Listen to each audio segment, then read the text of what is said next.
Welcome to Barcelona. Almost 40 years ago, I came to this place to play there at the Camp Nou. Barcelona's manager, Terry Venables, has signed England's 25-year-old World Cup hero, Gary Lineker. And now Marcus Rashford is going to be the next Englishman to do so. I'm going to talk to him, but I thought I'd bring this fella with me. It's not Barcelona about big meats. How you doing? Nice to see you, man. Marcus, lovely to see you here in Barcelona. Now, I don't know whether you can remember, and I've got a little bit of film. We filmed together about, I don't know, must 4 or 5 years ago. Yeah. And you took me around the training ground at Manchester United. And we talked, if you have a little listen here, I'll try and play it. When I went to Barcelona, right, Barcelona. The great training ground in those days. It's like this now, obviously. You see the line of that red bit there? Yeah. And to here, that was it. On the side of the stadium, that was it. Like a patch. Like a patch, and it was that's trained on every day, right by the side of the stadium. It's like, people go, crazy, isn't it? I won't bore you with all of it. But now you're here. Yeah. Now you're here. Who would have thought it? We were talking about Barcelona's training ground. Now you're on the training ground. Yes. Not the one I was, which was right by the stadium, and it was a patch, a field. How was it? You settled in? Yeah. It's obviously a new experience for me, but just enjoying it all.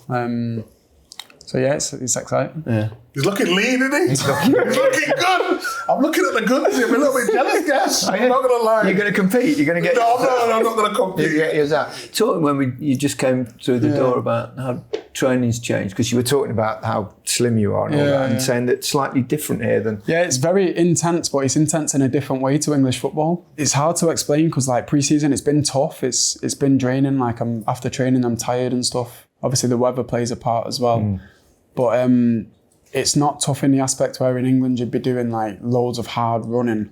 It's more like mini games and possession blocks. It's less rest between each exercises. More on the ball? Yeah, more on the ball, and it's more like constant training. So in that way, it's more difficult in terms of intensity, but it's easier because you're in rhythm more. It's definitely different, but you know, I'm just looking forward to the season starting really, because you know that's where I'll learn the most, playing against new teams on a more consistent. Have you got any lingo?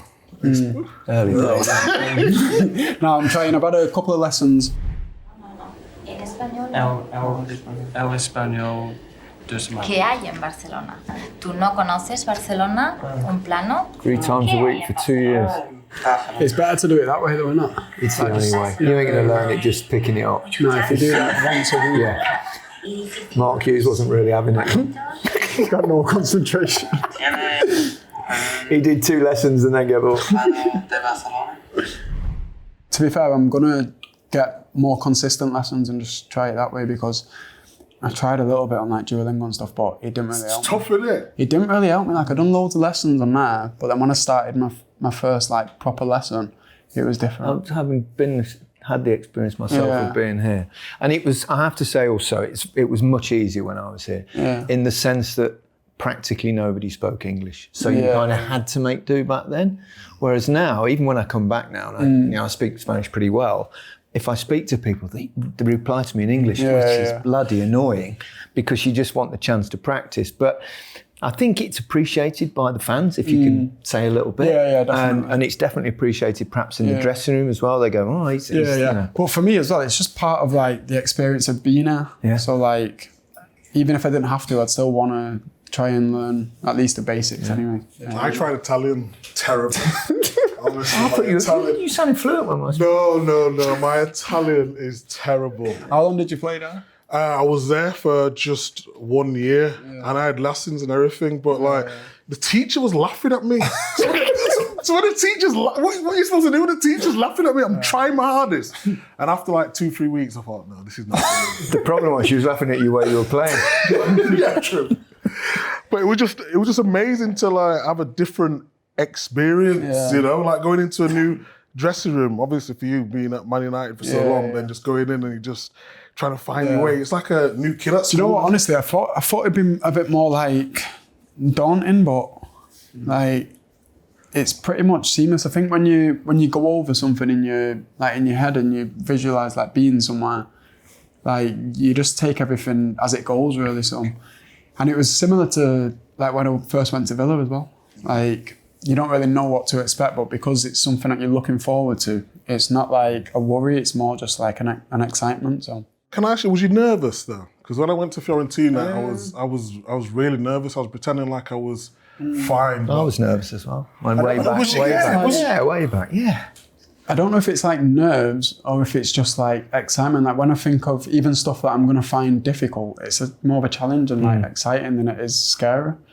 So I wouldn't say it's like nerve-wracking, but yeah, there is like a part of you that's like, like butterflies in the stomach and stuff like that. But like I said, it's for me, that's like positive stuff. All the positive things that have happened in my career, I have that feeling anyways. It's almost like when you don't have it, you're a bit comfortable. Do you think the little spell at Villa helped you to bridge the gap to make a bigger step coming here? Yeah, I reckon so. Because you've been in Manchester. Yeah, for so long.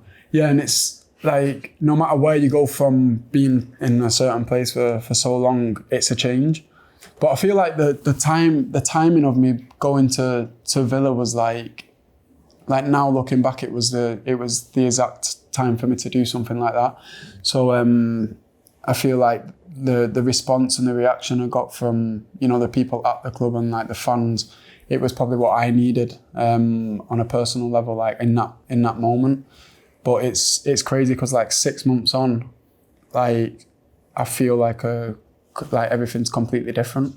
But without having that right period in the middle, maybe I won't be feeling how I'm feeling now. So yeah, I feel like just everything that happened at Villa, bar the injury at the end, was exactly how it was supposed to be. It's a good club, Villa, isn't it? No, 100%. And I was speaking to my brothers about it, and like I remember Villa got relegated from the Prem, and since then, I think he was playing. He was playing for them. That was all mine doing. That was. Marcus, you just knock him across the 6-yard box and I'll keep popping him in. No, but yeah. So since then, the club's been on the up. So when I first went there, the atmosphere at the club's like all positive, and it was just exactly what I needed in that period. What's the language of the dressing room out here in Barcelona? I just wondered whether because it used to be Spanish, because people used to say, do you speak Catalan or Spanish? And no, it's still Spanish. Obviously, a lot of the young lads speak Catalan. But the easy thing for me is a lot of the lads understand English. So like on the pitch, it's just about me picking up on the basics, which I've done quite quickly, to be fair. So a lot of them would speak English as well. Yeah. And then there's good like people that are like a bridge. So like Frankie speaks really good English. Jules speaks really good English, and these guys have been here for a few years now, so they speak good Spanish. So on the pitch, it's honestly like easier than what I thought it'd be. But also like football itself is just a language. I know a lot of people say it, but like if you understand each other on the pitch, it's easy to communicate. You get like the general vibe on the pitch. So I've not really had any problems in that way. I think it's normal when you go to a club, and particularly in the early days when we've moved around, and you normally you find a friend. Yeah. Who's your friend here? To be fair, all of the lads are like, maybe it's because they're all very young, but like... Do you feel like the old man here? Well, yeah, apart from Lewandowski. No, but you do though, because like you have to think like 27, 28, there's more players under 20, under 21 than there is past, 28. So it's like in your whole career, you're probably in like directly in the middle, but in this team, you're one of the experienced lads. What they like, these young, I mean, they're so good. Honestly, it's so like refreshing to be playing with them. But yeah, it's just every day they're full of energy, and it keeps you having energy as well. So no, it's good. Like they're all really talented, but the thing that surprised me the most is like how mature they all are. Like on the pitch, they play the game at like their own tempo. It's so what's like better decision making? It's just the way that they're developed. It's different. Like in England, you're developed to always show your skill set, whereas sometimes in football, as you get older, it's not. There's a time and a place to show your skill set. So, for example, if your skill set's dribbling, there's a time and a place to be dribbling on the pitch. Whereas in England and in the academies, like if you're good at dribbling, they just tell you to dribble. Yeah, so that's one of the first things that I've realised, and it's like you look at someone like Pedri, I think he's 22 or 23, and it's like he's actually really, really young, but he's just got that much experience already playing at the, one of the biggest clubs in the world and, playing in some of the biggest games. Where have you been playing in the pre-season games? So we're doing this just before the start of the season. It's coming up the weekend. No, just a bit of everywhere really.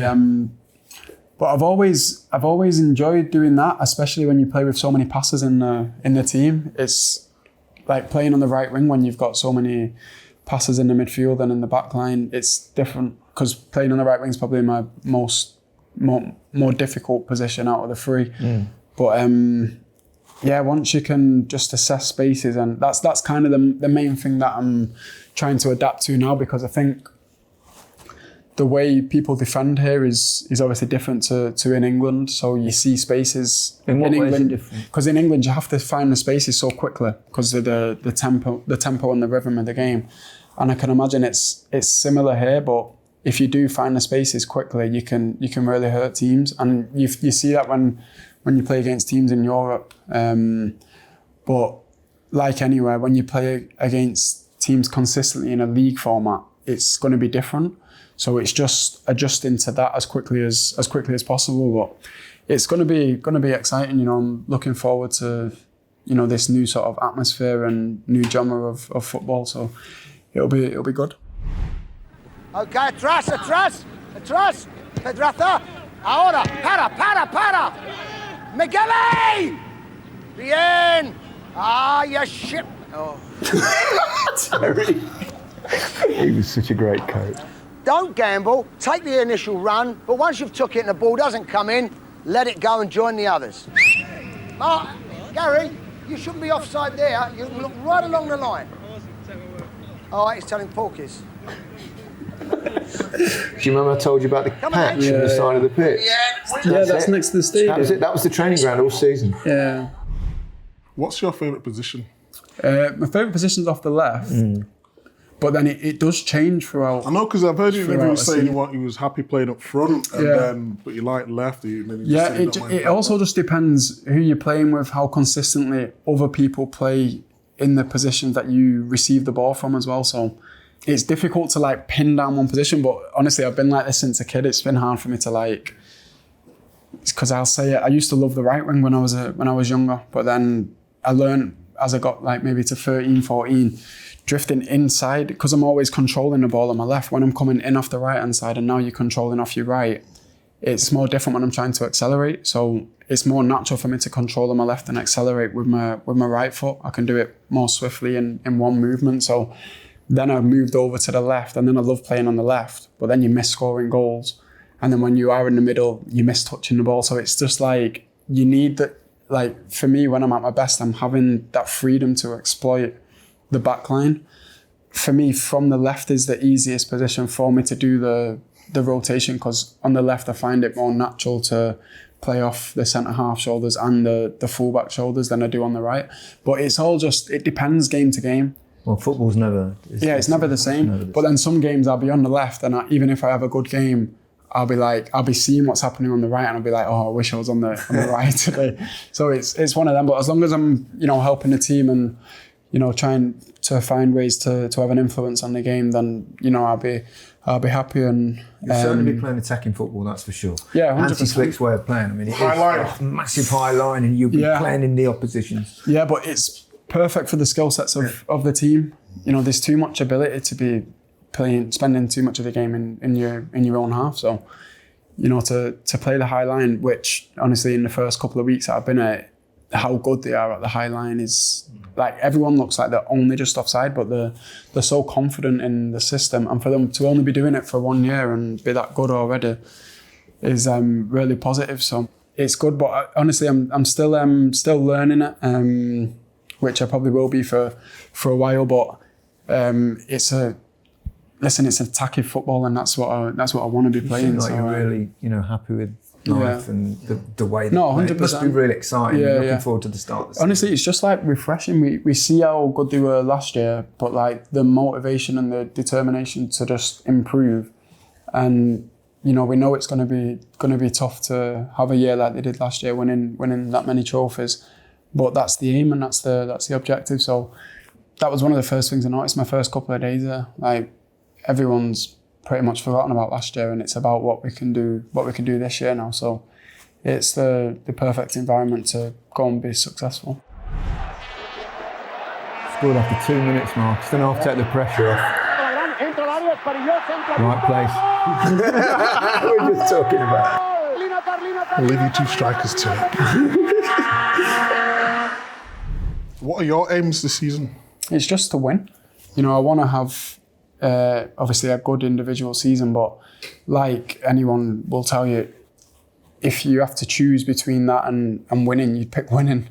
So so if I aim to win, the chances are I'm going to have a good individual season as well. It's going to be tough getting into this team, isn't it? Because no, there's for so sure. much talent. But this is part of the challenge, you know, and you know, if I wasn't confident that you know, I could do it, then I wouldn't have wanted to come here. So I think just settling in and, you know, giving 100% and keep the mindset of learning, because I think like when you come to like a new country, a new brand of football, it's easy to think like whatever we was doing in England's the right way to play football, but things are different here. So I'm enjoying like learning this, and the players are helping me learn you know, the new brand of football. One criticism from me in your game is I feel like you can be more selfish. Yeah. Because you get into great areas, then you always want to pass. I'm like, all the other players in top of world football are shooting. No, for sure. But it's just, that's how I enjoy football. I've been like this since a kid. Like, don't get me wrong, I love scoring goals and stuff, but so like, this is why I probably can't consistently be a number 9, because like, it's not natural for me to do that. So if I am doing that, I feel like I'm forcing it, and I know that I'm missing other pictures of the game. That if I was just playing freely, I'd be seeing these pictures. So there's a lot of times where like I don't shoot because I feel like the chance of it being blocked and missing a chance for the team rather than just for me is pretty high. But then also that like the strike of him is like, if I can get it through his legs here, if I can get my shot off through his legs, there's a high chance of it going in. Yeah, so it's like finding the balance. But you know, in this generation to consistently play number 9, you have to be selfish, because you know you're required now to score 40 goals a season. So you need to be shooting more frequently. It's like I don't put too much pressure on the goal scoring side, because I just know like I'm confident that if I'm doing the right things, I'll create chances for others, and I'll be in the position to have shots and score goals. Yeah, I just to elaborate on that though, because I think we're now in a era where everyone talks about goals and assists. Yeah. So when he was at Aston Villa, I was raving about you, and we did a FA Cup game, didn't we? And I was saying it's the best I've probably seen him playing for Villa. But at the end of it, then people say, well, he only scored that amount of goals. Yeah. Do you know what I mean? But they're not looking. I look at the full game. Yeah. People now it's because you played though. Of course, yes. So like, I'm a winner at the end of the day, and I want to win. So if the team's won, I can analyse the game, and whatever I need to change and adjust to score more goals, I can do that in more of like a seamless way.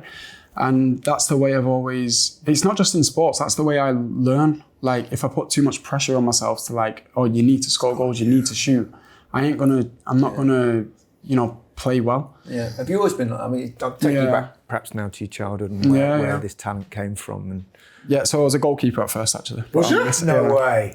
Yeah, but I got bored in that. We must be talking what? At Fletcher Moss. Yeah. So my first year was in that, but then I think I remember like my brother was telling me I was moaning like everyone's always having fun like scoring goals and stuff. So I wanted to go outfield. I'm always going to be a player that enjoys the intricate things that people might not speak about all the time in football, but like creating space. And people always say like, oh, just running behind. But sometimes running behind, it's like the run's not on. Mm-hmm. So like forwards know it. No, we know it, but like sometimes midfielders, they don't know it. They just say running behind. Sometimes the timing and the space, it doesn't connect. So there's no point running in behind because it doesn't affect the back line. That's what I want to do from a run. If your timing's off and if there's no eye contact between the person on the ball and me, the centre halves can see all that.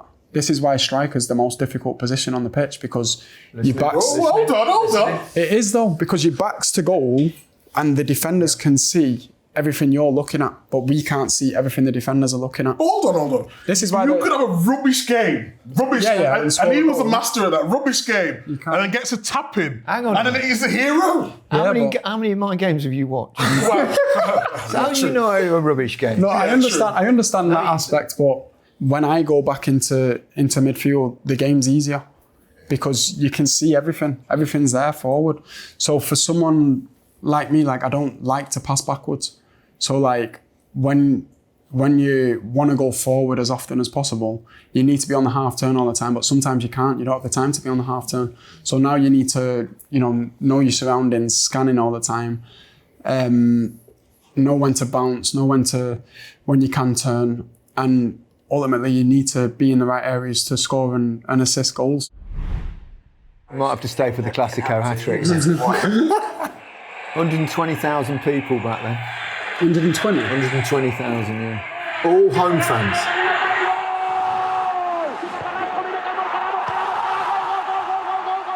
Two goals in the first 5 minutes. Yeah. I was buzzing.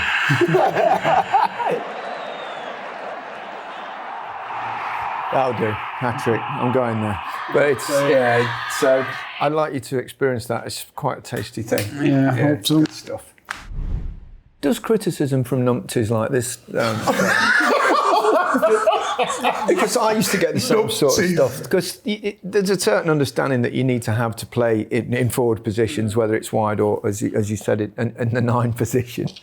But you're clearly a very thoughtful guy. We all know that. Many things that you've done, not just on the pitch, but off the pitch as well. Have you always been like deeply thoughtful about not just the game, but life itself? Yeah, it's just like attention to detail. So it doesn't even matter like what I'm doing.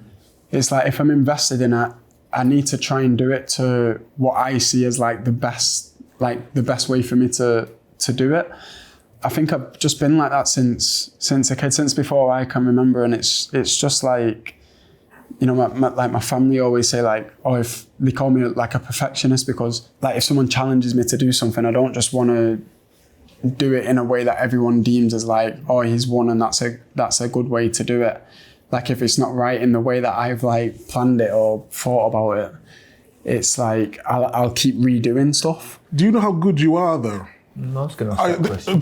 Honestly, in terms of off the field, forget off the field for a moment. On the field, you don't understand. I don't think you understand how good you are. I just think it's like, and I always have something to prove to myself. So it's... You're hard on yourself?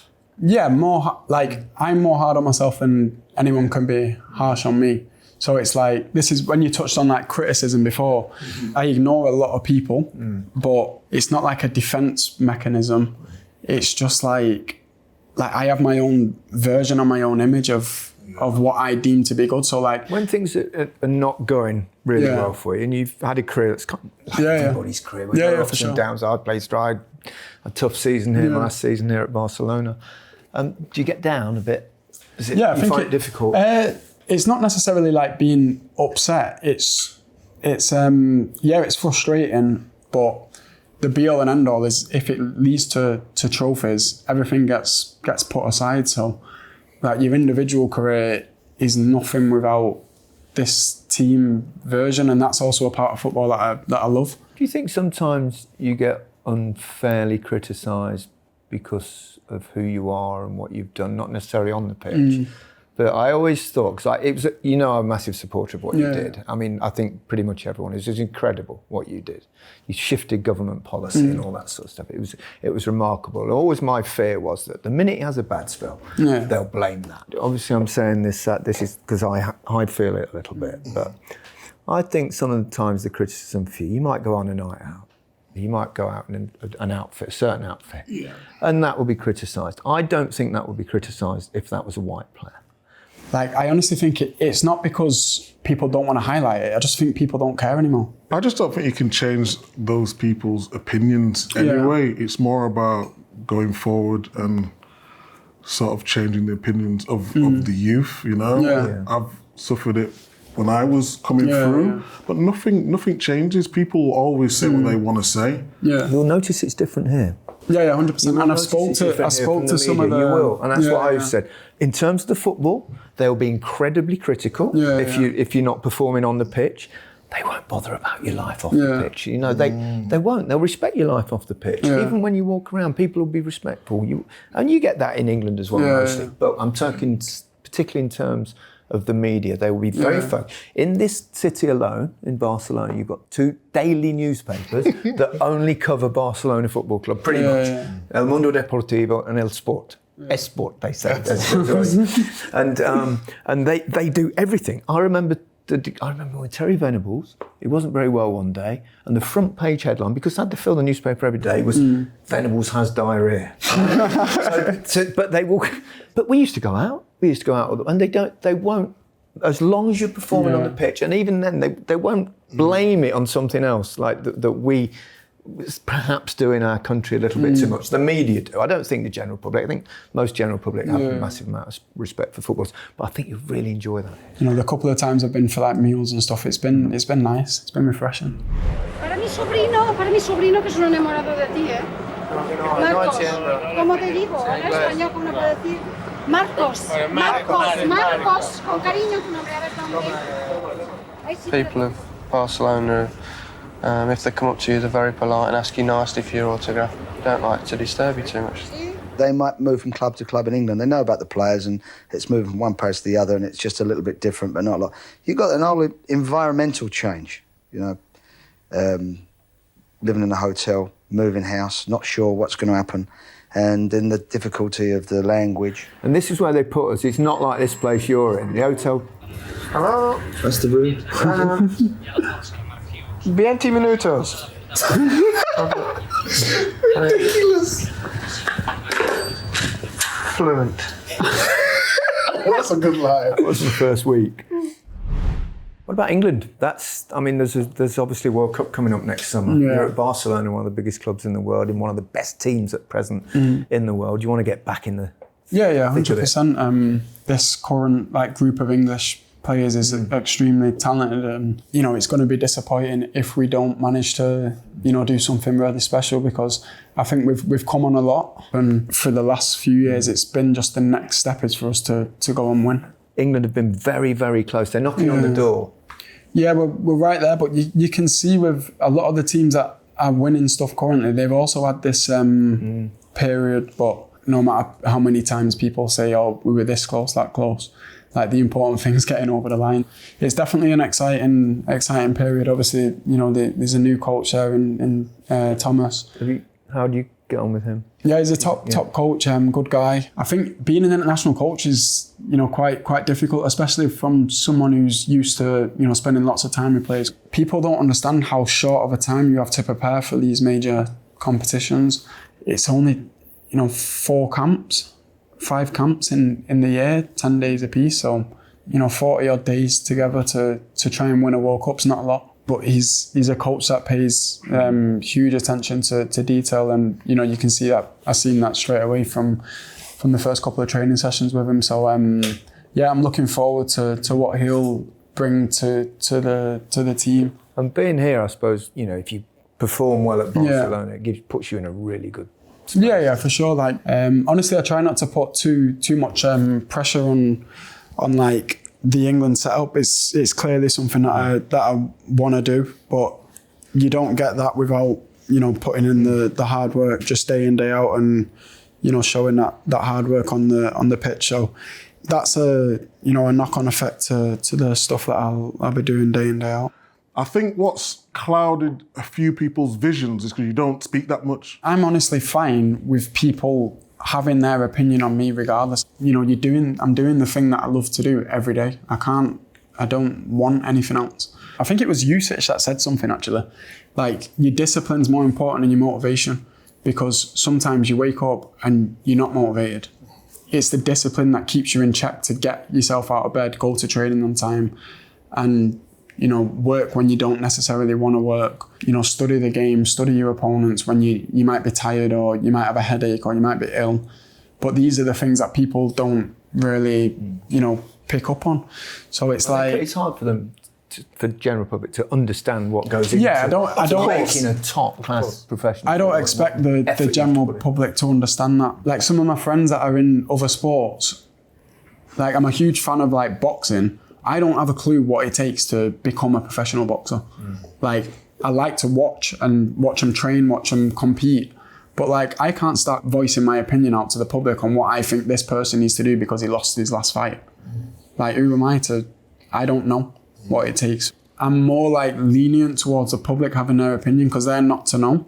Whereas like when it's like ex-players that know the game and like then I get confused about it. Like, why do you think that is though, ex-players? I don't know. Why do you think they are? Like I don't know. All I know is like... He's talking about Alan Shearer here.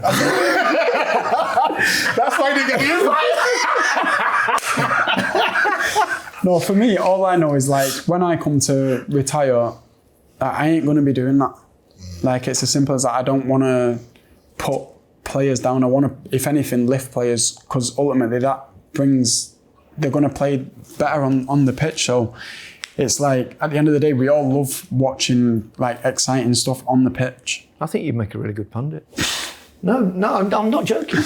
I mean, you talk very intelligently about the game, about the positions, about the different roles that you have to play as a forward. Yeah. You can go into it. I don't think I've upset too many players. You're a host. That's why. That's the question. Maybe you'll be a host. No, we'll see. What about the managers that you've played for? I mean, it's also not that easy when they're turned over as regular as they've been at Manchester United in the past, because it's hard. You suddenly change and then it's a different one. And then who've been the most influential on you? Influential, I'd probably say Van Gaal, Jose, and very different. Ollie. Yeah, they're different, but because of what you just mentioned, we've had so many different managers. It's so hard to it's impossible for me to compare the managers. But when you're a developing player, like at a young age, you learn stuff that no one's ever taught you that before. So like up until Jose, I'd never had a manager that was so fixated on winning. Before Jose. Van Gaal wasn't fixated. He was fixated on winning, but he wanted to play a beautiful style of football. Jose don't care. Do you know what I mean? As long as you win, of course, if he could choose, he'd want you to play well. But if you win, you win. You move on to the next game. And he had this attitude. And in the beginning, it was confusing for me because all the way through my development at United, it was about playing a certain style of like winning a certain way. So in the beginning, I was angry all the time. Like, we've not played well today. We've won, but because we've won and he's a manager that is just a winner, he doesn't bring up the points that was missing from that last game because we've won. But when we lose, he brings up the points then. But after like 6 months, I just learned to respect it, and then I started to reap the rewards from him as a coach. I mean, all of the way he's talking about different systems, because obviously I like the tactical side of the game as well. Yeah. But just like how he's created different things in his head for different managers and when he's talking about the movement. Because obviously at Barcelona, you're going to play a high line. So if you win the ball back within 3 seconds, you're pretty much on goal. Sometimes at United, and we don't need to speak about United, but just in terms of their style of play, at times they would be so deep. When you got the ball, you have to take on 3 or 4 players. Yeah, but show me a successful team that just adapts. When Fergie was in charge, not only the principles for the first team, the whole academy set up so you could pick players from 15 years and over, that's a full generation, and they'd all understand the principles of playing the Man United way. So you see it with any team that's been successful over a period of time, they have principles that any coach that comes in, any player that comes in has to align to these principles or be able to add to these principles. Whereas at times I feel like United have just we're hungry to win, so we'll always try to adapt and to sign players that fit this system. But it's reactionary. If your direction's always changing, you can't expect to be able to win the league. Yeah, you might win some cup tournaments, but it's because you do have a good coach and you do have good players and you have match winners in your team. You're not there by accident. This is what some people forget. So yeah, we've been way below where we deem United to be. But then if you take like a step back, which I've been able to do, especially over like the last 6 months, what do you expect? People say we've been in a transition for years. To be in a transition, you have to start the transition. So it's like the actual transition's not started yet. So like when Liverpool went through this, they got Klopp, they stuck with him. They didn't win in the beginning. True. Do you know what I mean? People only remember his final few years when he was, competing with City and winning the biggest trophies. Didn't win in the beginning. Really tough time.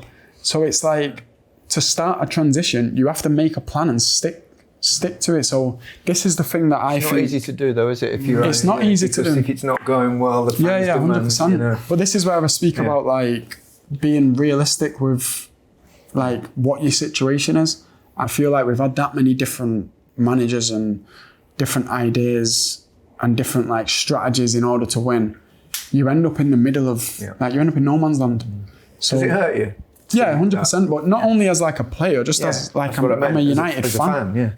Looking ahead now, you're here for a loan, obviously a loan spell, but would you, I presume you'd like to be successful here, win trophies, and stay here for a few years. Yeah, for sure. What I deem as success is growth. So if you think about it, they're a team that's like, a few years before, they found themselves in a tricky spot, but they stuck to what their roots. Do you know what I mean? Their principles are, it might be a slightly different brand of Barcelona in terms of like there's so many young players in the same setup, but this is what it is. And they've found a way for that to be one of the driving forces of a really successful team. So if I can bring like my own attributes and skill sets into a winning setup, I honestly think it's going to be a really positive year. So I have to say it's lovely to have an Englishman playing at Barcelona. No, it's not. It's been a lot. Since you. What year was it? 1923. It was 86 to 89. Just 36 years ago. Why do you think it's been like so long though? I don't know. There was one guy that played one game a few years ago. His name was also Marcus. You're not even the first Marcus to play for Barcelona. And he played just a few minutes of the Super Cup game when everyone was out injured and stuff. But I don't know why it is, because Real Madrid have had 7 Englishmen. Can you name them? Owen. David Beckham. Owen, 2. McManaman. 3. Woodgate. 4. Jude. Beckham. 5. Owen Beckham. Yeah. Trent, 6. One more. The first one, I'll give you a clue, it's way back. What a footballer he was. How long we're talking? We're talking, I think 70s, late 70s, 80s, early 80s. I've got no chance. Oh, what was it? He was one of 3 players at West Brom. Yes! Oh! Yes! Don't tell me. Cunningham. Oh, yeah! Marcus's brother is chipped in from the back with Laurie Cunningham. He was there.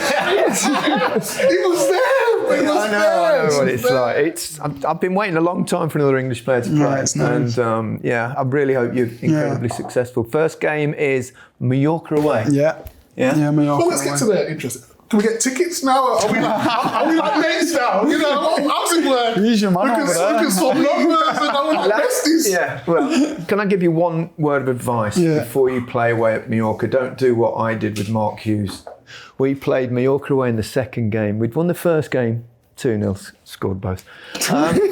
And we went to play Mallorca away.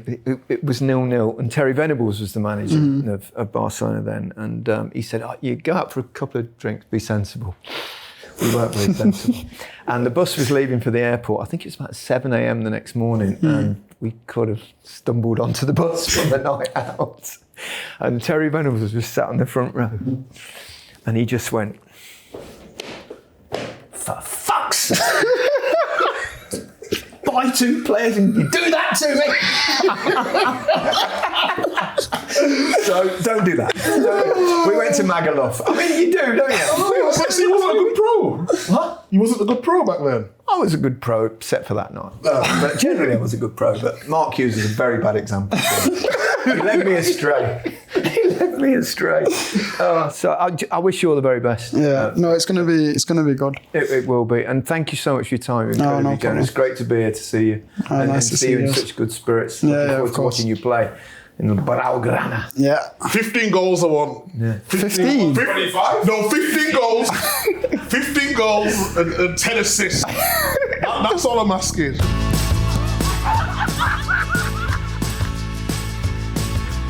És que el Barça. Marcus Rashford, segon per Rafinha! Gol, gol, gol, gol, gol, gol! Gary, gol! This is some view, this, isn't it?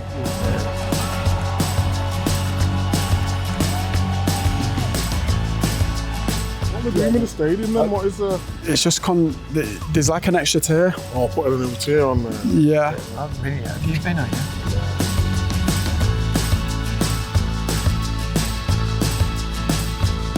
All right, cheers, guys. Appreciate it. Nice to see you. Appreciate your time. Good to see you, bro. All the best, yeah? Wish you well.